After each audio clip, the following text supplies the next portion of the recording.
Hey everybody, I'm Flux Ascension. I play Rhianwyn Halcyne, or Rhea for short, in the Final Chorus, the current campaign that the Phoenix Gaming Guild is streaming on Friday nights.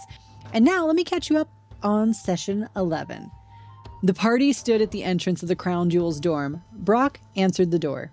Already a few drinks in, he had stated he had no idea where Silas was, and he had not seen him since they returned from Crownholm that afternoon. As Rune moved to enter the dorm, Brock blocked him with both arms. He also stopped Voshk and Leon from getting through. Rhea firmly requested that Brock let her pass, and he stated he would not stop Rhea or Lyra, having learned from past experiences with Lyra. The ladies made their way to Silas's room without further resistance. Rhea knocked, and there was no answer. Tired of waiting, Rhea just opened the door. What she found in the room, or didn't find, was surprising. The room was practically empty, no sign that anyone had been there in quite some time. The bed was untouched, and every flat surface was lined with dust, and the window was wide open. Rhea cast See Invisibility and saw that there was a rope tied to the bedpost leading out of the window into the night. Lyra was baffled. She had spoken to Silas just a few hours before. She had watched him walk into this very room. Rhea took the rope, closed the window, and headed back downstairs to share with the party what she had found. She told Lyra she should stay here with her party. Leon, using his new clue tracking ability, followed Silas's footprints to the edge of the cliff above the water, separating High Throne's campus from the students' living quarters. The tracks continued from the ground into mid-air, straight out over the water, about 20 feet. They simply stopped. Rune tapped the air with his foot where the closest footprint hovered. Nothing, just air. Rhea, Rune, and Leon continued investigating the floating footprints.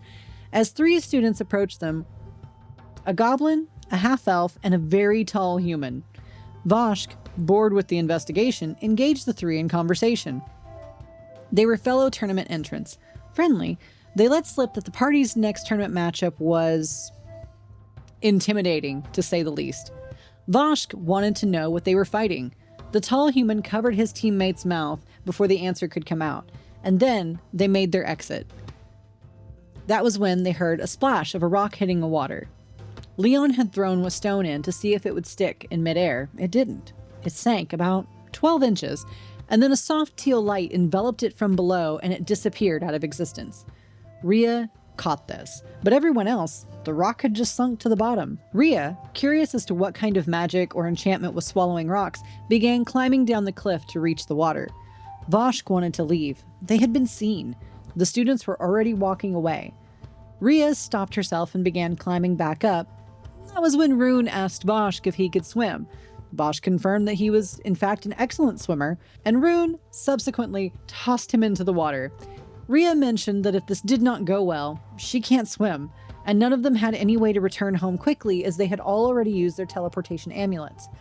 Voshk came back out of the water, and Rune, still curious, picked up an obscenely large boulder, hurled it overhead, and the same teal light expanded to match the size of the boulder as it engulfed it. They headed back to the dorm, stopping by the tournament brackets to learn about this intimidating match.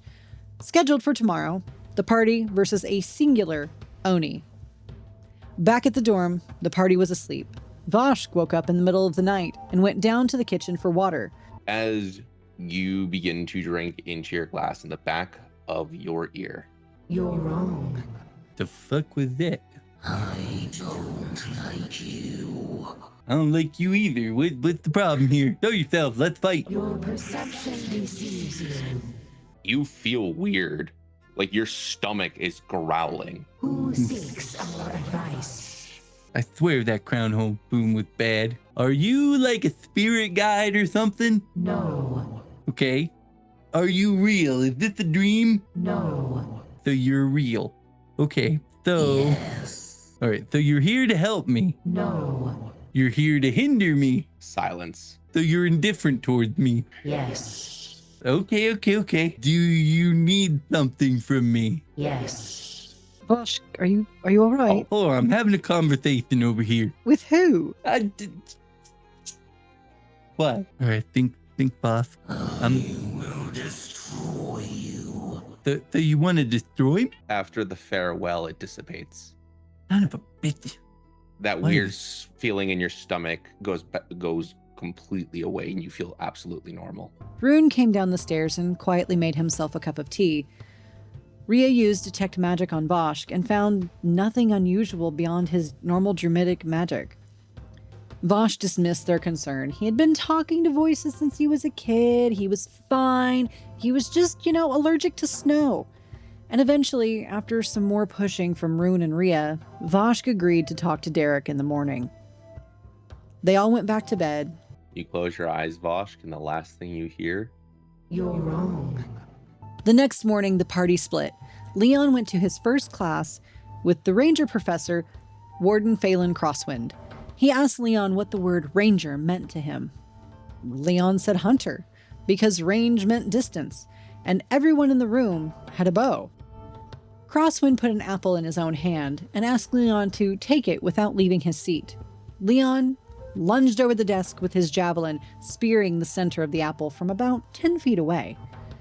Crosswind stepped forward, slid the apple off of the javelin, and reminded him that distance was not the only thing that range could mean. Rhea and Rune brought Voshk to Derek, who took one look at Voshk, said he's too ill to go to class, and sat him down by the fireplace with some tea and a little rum. Derek dismissed the other two to their own classes, and Rhea slipped a note under the door before leaving, a recap of everything they had pieced together about Vosh's behavior, just in case Vosh didn't explain it accurately. She and Rune then made their way to the advanced magic class with Professor Dennis Longtoe.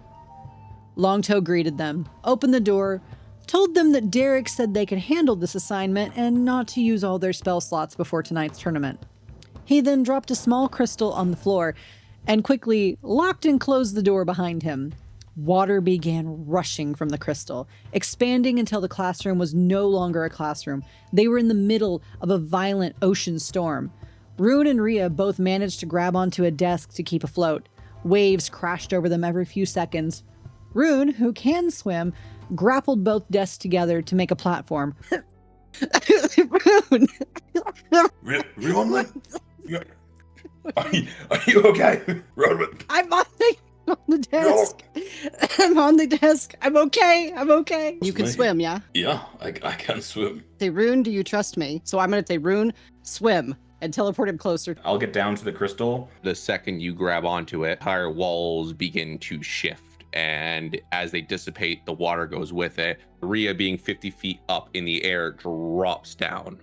And you are standing in the classroom ground as you watch her dropping. What do you do? I will cast Moment to Think roughly when she's like 10 feet from the ground, and then I will pluck her from the desk. Longtoe peeked his head in at this point, told them good job, now clean the classroom. Rune, very frustrated, left Rhea on her own to clean up the classroom. Back in Derek's office, Voshk was sitting by Derek's fireplace, describing what had been happening to him. Derek listened, made notes, and then decided to read the note that Rhea had left. He turned Voshk loose to look around the tower. He found a drawer of battle songs, and he pulled out a ring and put it on. When he asked Derek what the ring did, Derek said that it summons donuts. A moment later, a box of 12 crashed through the window, directly into Voshk's hands. Derek went very still. That ring was attuned to him. It should have taken Voshk at least an hour just to begin the attunement process.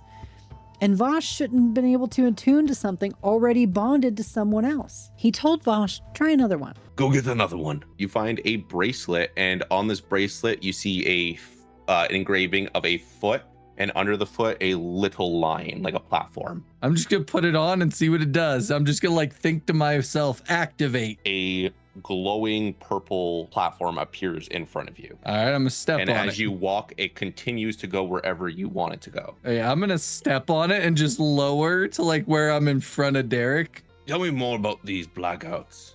Voshk is gonna pull up the paper that Rhea wrote and just hand it to him. Oh, thank Lathander for her blessed heart. We need a lot more research, and you will tell no one about this ability. I trust your friends, but be wary. Most battle song, a person can use 2 to maybe 5 in a lifetime before the mind rips apart. That takes a toll on the mind. Well, it's obvious I'm a prodigy. Derek began asking different questions. Tell me about your parents. Voshk had been hatched from an egg. His parents were already dead. He had been raised in Sialma Grove by a human woman called Big Mama until he had accidentally hurt her in bear form. He had the ability to wild shape since he was a year old without ever having been taught. Derek wrote it all down, and then he picked up a brick, walked over to Voshk, dropped it on his foot. He asked Vosh to leave, but just before Vosh turned, Derek tapped him on the forehead and shut the door behind him. At lunch, the party reconvened. Voshk arrived with 2 boxes of donuts. Rune found a note from Derek pinned to Voshk's back, and Leon shared what he had learned about the Oni in Ranger class. The regeneration would be a problem. And Voshk volunteered to head to the herbalist in Frostmere. Leon downed the rest of the donuts, and Rune handed Rhea the note from Derek, not saying a further word. Rune and Leon went back to the dorm to plan combat, and Rhea went to a special class with Professor Byron Dalmore. On Voshk's way to Frostmere, he crossed the dock and saw Zephyr with 2 students he had never seen before. Both of them looked like freshmen. He followed. Zephyr did not go to his own dorm. He went past it, taking the same path they had followed the drow down the night before. Then, Vosh turned the corner. No one was there. He scanned the area, found nothing, and when he turned to leave, his tail accidentally knocked a small rock off the edge of a crate. The rock bounced and rippled. An illusion. Voshk looked through it. The 2 freshmen were unconscious, floating in midair above a glowing blue platform that Zephyr was walking across. Voshk watched as Zephyr dropped them one after the other into the same teal portal under the water that Rune had thrown the boulder into the night before. Zephyr looked at him, dropped the form, and again the drow stood there. He jumped into the water after the 2 freshmen, vanishing. Vosh did not engage. Knowing he was outnumbered, he turned and headed back to the dorm. And Rhea, walking out of her new wizarding class, just having learned that the professor she spent the afternoon with was one of the new admins from the Crown City. Find out what happens next when we rise next week. We are the Phoenix Gaming Guild, and this is the final chorus. See you at the table.